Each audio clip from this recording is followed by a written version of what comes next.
खड़गे जी, लालू जी, रवि देवी जी, अखिलेश यादव जी, तेजस्वी जी, सीताराम येचुरी जी, डी राजा जी, दीपंकर जी, केसी वेणुगोपाल जी, अखिलेश प्रसाद सिंह जी, तारिक अनवर जी, शकीर खान जी,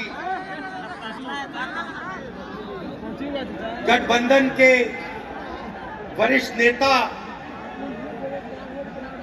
और गठबंधन के प्यारे कार्यकर्ता भाइयों और बहनों,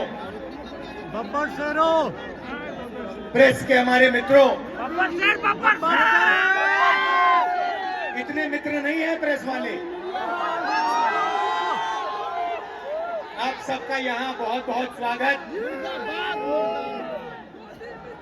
नमस्कार।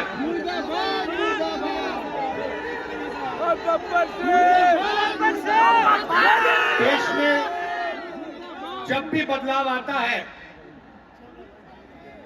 वो बिहार में तूफान शुरू होता है। यहां से तूफान बाकी प्रदेशों में जाता है। ये बिहार जो है देश की राजनीति का नर्व सेंटर है, यहां से ही शुरुआत होती है। आज देश में विचारधारा की लड़ाई है। एक तरफ नफरत, हिंसा, अहंकार और दूसरी तरफ एक पेज में खाली रहता है, तीसरा पेज में मोहब्बत,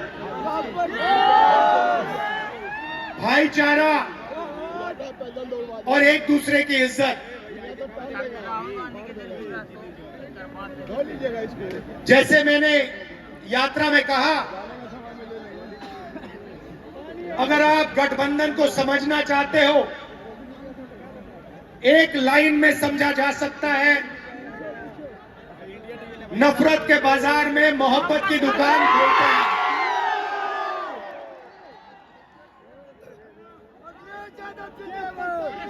इस देश में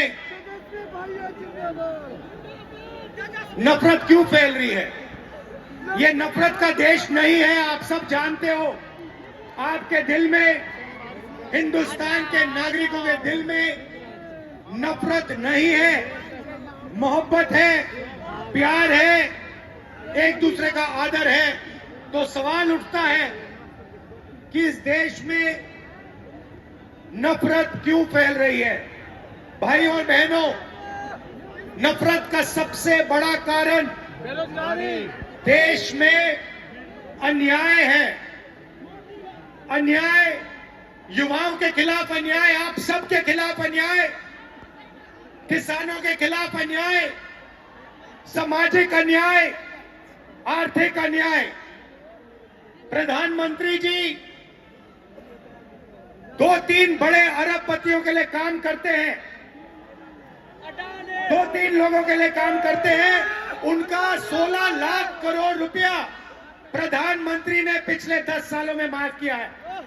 मैं आपसे पूछना चाहता हूं, उन्होंने हिंदुस्तान के किसान का कितना कर्जा माफ किया? हिंदुस्तान के मजदूरों का कितना कर्जा माफ किया? इसीलिए देश में नफरत फैल रही है।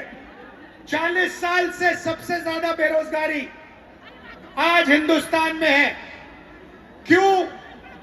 क्योंकि बीजेपी ने छोटे व्यापारियों को, किसानों को, स्मॉल और मीडियम वाले बिजनेसेस को नष्ट कर दिया है।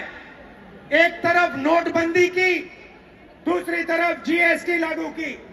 नतीजा ये हुआ, जो लोग इस देश को रोजगार देते हैं, छोटे बिजनेस वाले, स्मॉल और मीडियम बिजनेस वाले, उन सब का काम बंद हो गया। जहां भी देखो बड़े बड़े उद्योगपतियों की मोनोपोली बन रही है। एक उद्योगपति के हाथ में हिंदुस्तान के सारे पोर्ट, एयरपोर्ट, इंफ्रास्ट्रक्चर, डिफेंस की इंडस्ट्री, सारी की सारी नरेंद्र मोदी जी ने एक उद्योगपति को पकड़ा दी। आप लोगों के लिए इस देश में कुछ नहीं बचा है। मैं आपसे सवाल पूछना चाहता हूं, इस देश में पिछड़ी जात के कितने लोग हैं? कितनी आबादी है पिछड़ी जात की? 50%। 50%। दलितों की कितनी आबादी है? 15%। आदिवासियों की कितनी आबादी है?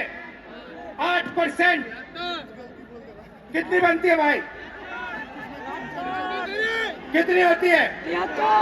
73% अब देखिए 73% में से हिंदुस्तान की सबसे बड़ी कंपनियों में उनकी मालिकों की लिस्ट निकालिए, आपको एक व्यक्ति नहीं मिलेगा 73% वाला। उसके बाद मीडिया के मालिकों की लिस्ट निकालिए, बड़े बड़े इनके जो पत्रकार हैं उनकी लिस्ट निकालिए, आपको 73% में से एक नहीं मिलने वाला है। उसके बाद प्राइवेट अस्पतालों के मालिकों की लिस्ट निकालिए, स्कूल और कॉलेज जो चलाते हैं, private school, private college, private university, उनकी लिस्ट निकालिए, उधर आपको 73% का कोई नहीं मिलेगा। उसके बाद जो हिंदुस्तान को 90 ब्यूरोक्रेट चलाते हैं, आईएएस वाले, उनकी लिस्ट निकालिए, उधर आपको 3 पिछड़े वर्ग के लोग मिलेंगे, 3 दलित मिलेंगे और 1 आदिवासी मिलेगा। और अगर हिंदुस्तान की सरकार 100 रुपए खर्च करती है, बजट में अगर 100 रुपए खर्च होते हैं तो 73% की 6% की 6 रुपए की भागीदारी बनती है। तो ये जो 73% है और उसमें अगर आप जोड़ना चाहते हो तो गरीब जनरल कास्ट के लोगों को भी जोड़ लो। इनके लिए इस देश में कोई रास्ता नहीं बचा है। पहले क्या होता था? पहले पब्लिक सेक्टर होता था, उसमें गरीबों को रास्ता मिलता था, नौकरी मिल जाती थी, सरकार में रोजगार मिल जाता था, जैसे बिहार में तेजस्वी जी ने किया, जैसे छत्तीसगढ़ में हमने किया, कर्नाटक में, तेलंगाना में हम कर रहे हैं। मगर नरेंद्र मोदी जी ने ये सारे के सारे रास्ते बंद कर दिए। सेना में आप जाते थे, वहां अग्निवीर लागू कर दिया, अग्निवीर लागू किया। और अग्निवीर में पहली बार इस देश में 2 तरीके के शहीद होंगे। एक शहीद होगा, उसको शहीद का दर्जा मिलेगा, उसे पेंशन मिलेगी, उसे कैंटीन मिलेगी और उसे गांव में, शहर में आदर मिलेगा। दूसरा शहीद होगा, अग्निवीर होगा, वो शहीद होगा, उसे शहीद का दर्जा नहीं मिलेगा, उसको पेंशन नहीं मिलेगी, उसको कैंटीन नहीं मिलेगी और उसको ट्रेनिंग भी सही नहीं मिलेगी। एक तरफ चाइना के सैनिक, पाकिस्तान के सैनिक सालों की ट्रेनिंग लेते हैं और हमारे युवाओं को नरेंद्र मोदी 6 महीने की ट्रेनिंग देने के बाद उनके सामने खड़े करने की कोशिश कर रहे हैं। नतीजा आप जानते हो। मैं ज्यादा नहीं बोलना चाहता हूं क्योंकि लालू जी को बोलना है। ये देखो, लालू जी को बोलना है, मगर मैं सिर्फ ये कहना चाहता हूं, बीजेपी के लोगों को गलतफहमी में नहीं होना चाहिए। हम लोग बीजेपी से, आरएसएस से नहीं डरते। हमें कोई फर्क नहीं पड़ता।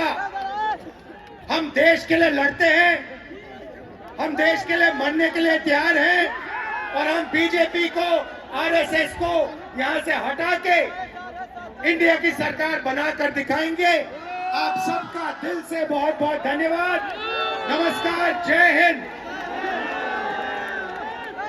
शुक्रिया बहुत बहुत राहुल जी। अब मैं आग्रह करूंगा संसदीय अनुभव के धनी भारतीय राष्ट्रीय कांग्रेस के अध्यक्ष मल्लिकार्जुन खड़गे